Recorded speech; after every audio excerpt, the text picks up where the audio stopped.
Et hello tout le monde, on se retrouve donc pour l'épisode 2 de j'ai oublié le nom Soul of Yokai, un truc comme ça. Désolée, je tourne à la suite mais en ayant mangé entre les deux, donc j'ai un petit trou de mémoire.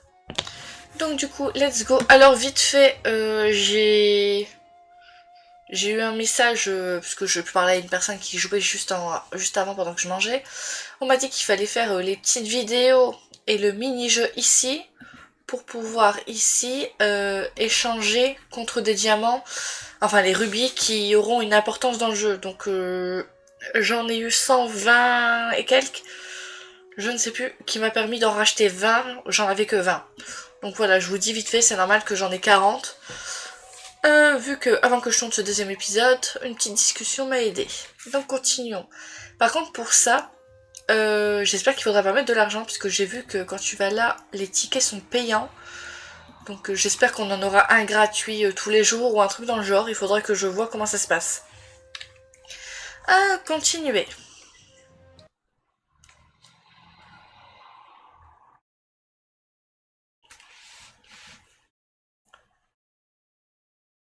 Ok, on a une pub. Donc si je me souviens bien, il a demandé un mariage à la fin. Attends, quoi? T'épouser? Mon cœur s'emballe et ma tête tourne. Alors que j'essaye de trouver quoi dire à Yukio, j'entends un coup de tonnerre à l'extérieur de ma chambre. Yukio! C'est pas possible, elle rêve. Ça paraît être un rêve, pas réel. Enfin voilà. La porte de ma chambre est ouverte. Ayato. Ayato se déchaîne et m'arrache à Yuko. Il me pousse derrière lui comme pour me protéger de Yuki Otoko. Ne la touche pas avec tes mains moites. C'est quoi cette phrase? Elle m'appartient. Quoi? Elle t'appartient. J'ai l'impression que toute la pièce tourne maintenant. Pas un, mais deux hommes yokai essayent de me revendiquer comme leur propriété. Peut-être qu'elle ne veut pas t'épouser, Ayato. Et tu penses qu'elle veut épouser un stupide homme des neiges? Ayato grogne et lève le poing. Attends, ils veulent vraiment l'épouser? Il y a un blême, non? On vient d'arriver. Le jeu est déjà fini? Recule. Elle est à moi. On dirait qu'ils sont sur le point de se battre. Je lutte pour trouver ma voie. Allez, c'est ça la nasse. Attendez, s'il vous plaît. Ils arrêtent tous les deux leur dispute et se retournent pour me regarder. J'hésite un instant avant de trouver le courage de parler. On ne profitera plus de moi. Je ne sais pas ce que cela représente pour les yokai, mais pour les humains, le mariage est une chose importante. Et je vous connais à peine tous les deux. Alors s'il vous plaît, dites-le moi. Pourquoi voulez-vous m'épouser? Ayato baisse son poing et me regarde avec agacement. Yukio a l'air surpris par ma question. Pour fortifier le sang Oni, bien sûr. Oui, tout à fait. Tout le monde sait que c'est pour fortifier le sang des Oni. Cela renforcerait le lien entre les Yuki-onna et Yuki-Otoko. Tout le monde sait que les enfants d'un yokai et d'une humaine sont puissants. Peut-être que tu ne le sais pas, ma chère. Mais les métis Hanyu sont beaucoup plus forts que les yokai normaux. D'un seul coup, ma tête s'éclaircit. Une sensation de malaise et de douleur me monte à la gorge. Alors vous voulez tous les deux m'épouser pour que je puisse donner naissance à des enfants forts pour vous. Content que tu aies pu suivre, hein. Yuko rayonne. Nos enfants seront si beaux. Ayato et Yuko recommencent à se disputer. Mais je ne pense qu'à mon ex. Ah bon? Là maintenant? Ok. Je me souviens qu'il m'a tourné le dos et qu'il s'est éloigné de moi. Il m'a quitté pour sa propre commodité. Plus jamais. Je sais plus si j'ai bien dit le mot. J'en ai assez d'être traité comme le jouet de quelqu'un. Sérieusement? Ayato tourne la tête pour me faire face, et Yuko s'arrête au milieu de la dispute. Je n'arrive pas à y croire. Est-ce que l'un d'entre vous s'est arrêté pour prendre en compte mes sentiments? Ce que je ressentirais en me mariant seulement pour avoir des enfants forts? Yuko a l'air gelé par le choc. Comment ça gelé? C'est pas lui l'homme des neiges? Ayato me regarde avec une expression de surprise. Et si je voulais me marier pour amour, parce que quelqu'un m'aime en retour? Parce qu'il se soucie de moi. Hmm. Non. Vous deux, on dirait que vous ne vous souciez que de vous. Ma gorge est serrée et je sens des larmes au coin de mes yeux. Je me sens stupide et désespérée. On dirait que les hommes yokai sont les mêmes que les hommes humains après tout. La pièce est silencieuse pendant quelques instants. J'ai l'impression que ça dure une éternité. Peu importe. Il commence à sortir mais s'arrête à la porte. Tant pis pour toi. Il sort dans le couloir. Princesse, Yukio commence à me tendre la main, puis réfléchit et ne le fait pas. Pars, c'est tout. Yuko a l'air triste, alors qu'il se tourne lui aussi pour partir. Je suis toute seule maintenant. Ma chambre dans ce monde étrange me semble soudain trop grande. J'en ai eu assez pour aujourd'hui.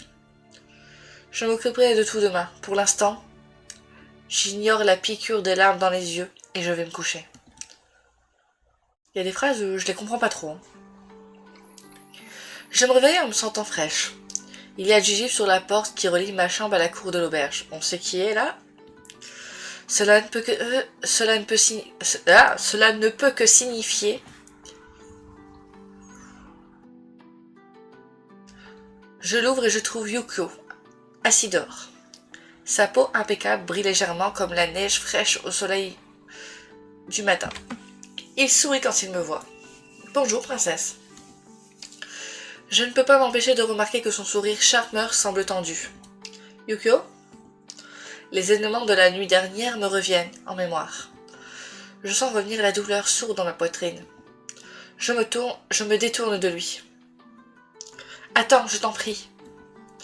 J'ai quelque chose d'important à te dire. Puis-je entrer? Je m'arrête un instant. Je suis sûre qu'il va continuer à essayer à s'asseoir là si je ne laisse pas entrer. Bien. Il y a un peu en tort, hein. En même temps, il enlève et il vient demande en mariage dans la même soirée. Tac. C'est un petit peu beaucoup. Yuko sourit gentiment et entre avec élégance dans ma chambre. Je te remercie. Il commence à faire chaud dehors. J'avais peur que tu ne te lèves pas avant le soleil. Tu as passé toute la nuit là? Oui, je m'inquiétais pour toi. La nuit dernière, je n'ai pas réfléchi. J'ai réalisé que j'étais trop égoïste. J'ai tort de ne pas tenir compte de tes sentiments. Je suis désolée. Il a l'air si désolé, me regardant avec des yeux argentés et inquiets. Dois-je lui pardonner? Alors, ouais, voilà, ben, c'est ce qu'on m'a dit. Vous êtes sur le point de nanana, et là, c'est du coup les diamants comptent. En vrai, c'est trop facile de lui pardonner tout de suite. On va garder les diamants pour plus tard. Ne pas lui pardonner. J'étais vraiment bouleversée hier soir, Yukio. Hayato et toi avez dit des choses que vous n'auriez pas dû dire. Et vous avez rouvert d'anciennes blessures. J'apprécie tes excuses, mais j'ai besoin de plus de temps avant de pouvoir te pardonner. Yukio hoche lentement la tête. Il sourit, mais il est évident pour moi que c'est forcé. Il semble vouloir demander plus, mais il décide de se raviser. Je comprends. J'espère qu'un jour je pourrai gagner ton pardon. Il se retourne et s'avance vers la porte, mais s'arrête et regarde en arrière. Il a l'air malheureux. Ses prochains mots sont murmurés si bas que je les manque presque. En attendant que ce jour arrive, attends-moi, princesse. Un vent froid soudain me surprend et je ferme les yeux. Quand je les ouvre, Yukio est parti. Avec le départ de Yukio et sans signe d'Hayato, il n'y a pas grand-chose à faire à l'auberge. Comment devrais-je passer ma matinée? On va sortir, je pense. On va pas rester enfermé à l'auberge. À quoi ça servirait de rester là? Après, le monde des UK, est-ce qu'il est dangereux pour elle? Ouais, on va sortir quand même. L'ancienne moi n'aurait fait qu'attendre mon ex. Mais je suis une nouvelle personne maintenant. Et c'est littéralement un tout nouveau monde qui m'attend. Qui n'attend que d'être exploré. Je pars à l'aventure. Je glisse sur les yukata qui m'a été laissé dans ma chambre et je descends. Elle est un peu maladroite, notre héroïne. L'aubergiste Kitsune s'incline devant nous. Je lui fais un signe en sortant. Alors que je traverse la ville, j'essaye d'ignorer les regards étranges des yokai. Certains essayent d'être discrets, tandis que d'autres me fixent ouvertement. Ils semblent être mal à l'aise à l'idée que je sois ici. J'essaye de ne pas me laisser déranger par leurs regards persistants. Soudain, j'aperçois une silhouette, cornue, qui vient vers moi. C'est Hayato Il ressemble pas à Hayato. Elle a un problème de vision, faut qu'elle mette des lunettes. Pas que des lunettes d'ailleurs. Pour les couleurs aussi, elle a un problème. Je ne sais pas si je suis prête à lui parler à nouveau, après la nuit dernière. Mais avant que je puisse décider d'un plan d'action, l'Oni qui s'approche s'arrête brusquement devant moi. Comment elle a pu les confondre? Non, elle a un problème. Oh, tu n'es pas... Le personnage est sans aucun doute un Oni, mais il est habillé de façon beaucoup plus élaborée que Hayato. Ah bon? Je trouve pas... Je sais pas. Je remarque que si Hayato a 2 cornes, cet Oni n'en a qu'une. C'est pas la chose qui me dérange le plus. Il affiche un sourire visqueux.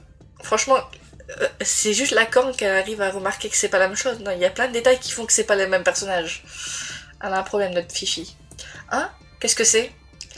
Il me regarde de haut avec un regard de dégoût pur sur le visage. Je pensais avoir senti des ordures. Ok, sympa. Il me tend la main et m'arrache le bras. Qu'est-ce qu'une petite humaine dégoûtante fait ici? Je pousse contre sa main, mais sa prise est implacable.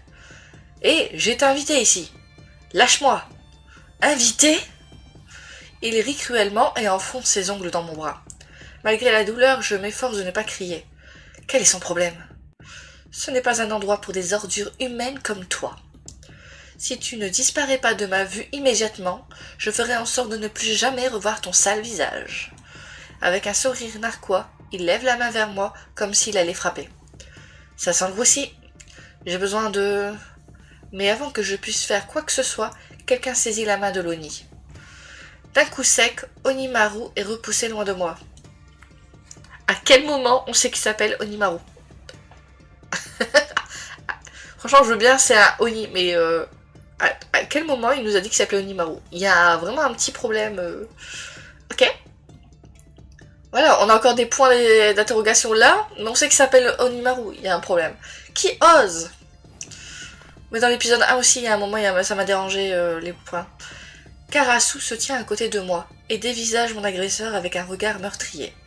Onimaru, je crois qu'il est temps que tu partes. Onimaru, mécontent, regarde Karasu avec appréhension. Il semble peser le pour et le contre pendant un moment. Tu défends la vermine humaine, hein, Karasu? Tu passes trop de temps avec ce minable d'Hayato. C'est pathétique. Onimaru retire sa main. Tu devrais apprendre de ton frère. Je remarque que Karasu grimace légèrement avant que son visage ne redevienne un masque de pierre. On va y arriver. Il plie ses yeux en regardant Onimaru. Un sourire visqueux se glisse à nouveau sur le visage d'Onimaru. Visqueux? Vicieux? Il voulait pas dire vicieux? Je sais pas. Tu aurais mérité ce qui t'arrive. Mais peu importe, c'est une perte de mon temps précieux. Onimaru nous lance un dernier regard dégoûté et s'en va. Il écarte les autres yokai de son chemin au fur et à mesure. J'avais raison, il semble que je ne sois pas vraiment la bienvenue ici. Soudain, Karasu me saisit. Il y a un éclair de douleur, mais Karasu me tient le bras doucement. Qu'est-ce que tu fais? Il regarde les bleus qui se forment sur mon bras. Karasu rencontre mon regard interrogateur. Ses yeux cramoisis me regardent intensivement. Est-ce que ça va? Karasu est difficile à lire, mais il a l'air inquiet. C'est plutôt sympa d'être soigné comme ça. Je lève les yeux vers mon sauveteur inattendu. On débourse des diamants? Allez. Merci, Karasu. Il est arrivé juste à temps, et je lui en suis reconnaissante. Mais j'aimerais encore pouvoir gérer ce genre de choses par moi-même. Peut-être que dans le monde normal, elle pourrait essayer de gérer Et encore, quand le mec est... Ouais, t'as beau aller de toutes tes forces, en général, un homme a quand même plus de force, mais à voir si elle a des compétences d'autodéfense, notre mademoiselle. Mais là, elle est pas chez les humains. Donc il y a ça aussi qui fait que mademoiselle n'est peut-être pas aussi forte que ses adversaires. Karasu me surveille de près. Il semble sentir que quelque chose ne va pas, mais il ne s'en mêle pas. Allez, viens. Quoi? Karasu fait quelques pas dans la rue et s'arrête. Il ne se retourne pas, mais j'ai l'impression qu'il m'attend. D'accord, alors. Je le suis. Karasu, où allons-nous? Tu habites près d'ici? On en pose des questions? Tu poses beaucoup de questions, voilà. Eh bien, oui. Je me suis réveillée dans un nouveau monde entouré de créatures tout droit sorties d'un conte de fées. Je n'ai aucune idée de l'endroit où je suis, ni même de la façon dont je rentrerai à Kyoto et je... Non. Je vis ailleurs. Il souffle et continue à marcher à vive allure. On parle trop, je crois. Et nous allons chercher de la nourriture. Je ne peux pas m'empêcher de sourire. Tu vois, c'est si dur. J'ai peut-être beaucoup de choses à dire, mais toi, Karasu, c'est tout le contraire. Karasu souffle à nouveau et me conduit dans une rue latérale sinueuse.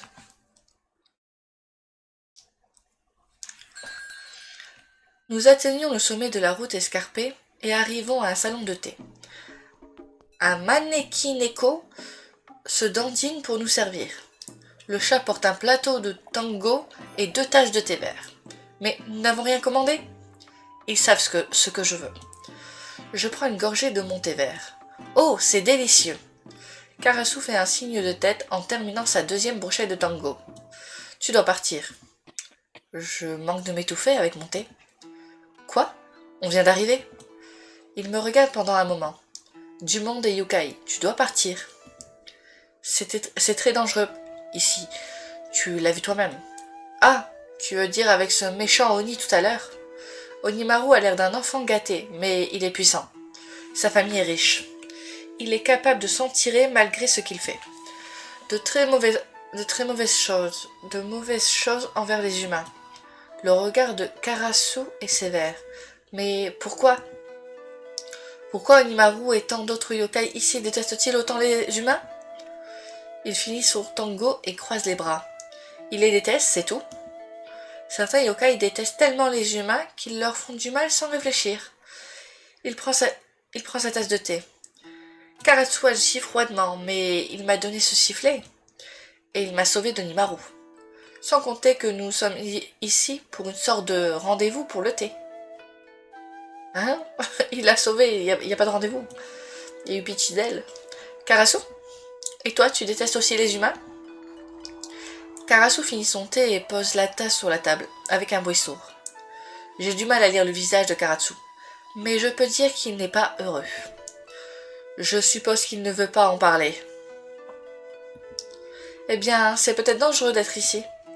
Il y a des yokai détestables comme Onimaru, mais il y a aussi les gentils yokai. Peut-être que je peux montrer aux yokai que les humains ne sont pas si mauvais. Tu peux dire pas tous mauvais. Je ne laisserai pas l'ignorance et les vieux préjugés m'empêcher d'essayer. Pendant un instant, Karasu a l'air surpris. Tu es... Il semble réfléchir pendant un moment. Puis son visage retourne à un masque cachant ses émotions. Naïve. Il laisse tomber quelques pièces sur la table et se relève. Allons-y. Je suppose qu'il a fini d'en parler. Le chat Maneki nous sourit lorsque nous quittons la maison de thé.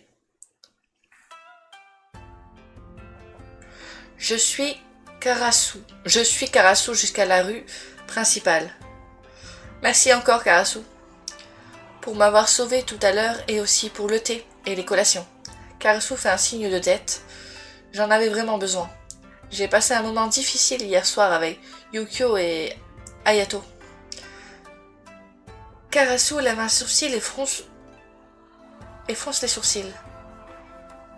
Pourquoi il fait une tête pareille? Mes mots me rattrapent. Ah non, non, pas comme ça. Ah, il a peut-être imaginé, ok.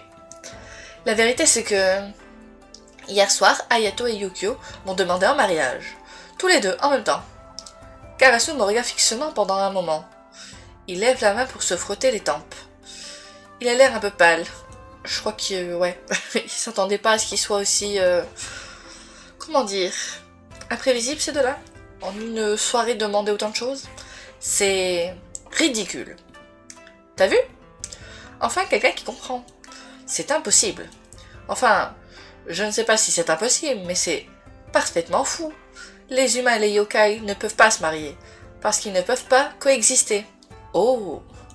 Un humain et yokai, ensemble, n'apportent rien d'autre que de la douleur et du malheur. Il ferme les yeux et semble être perdu dans ses pensées. Nous ne sommes peut-être pas sur la même longueur d'onde, mais il a clairement quelque chose derrière son histoire. Karasu? Je sais que les yokai ne sont pas les plus grands fans des humains, mais si tu détestes les humains, alors pourquoi m'as-tu aidé? Alors pose des questions, elle peut pas juste dire merci. Ses yeux s'ouvrent et il me regarde solennellement. Il ouvre la bouche. Pendant l'instant, on dirait qu'il a quelque chose à me dire. Puis son expression s'assombrit et il se détourne brusquement de moi. Je n'ai aucune raison de te le dire. Cette conversation est terminée. Ses ailes noires se déploient et dans un grand coup de vent, il s'envole. Je le regarde s'évanouir dans les nuages. Karasu semble avoir beaucoup de secrets, mais je ne pense pas qu'il soit méchant. De nouveau seul, je continue à marcher dans la ville.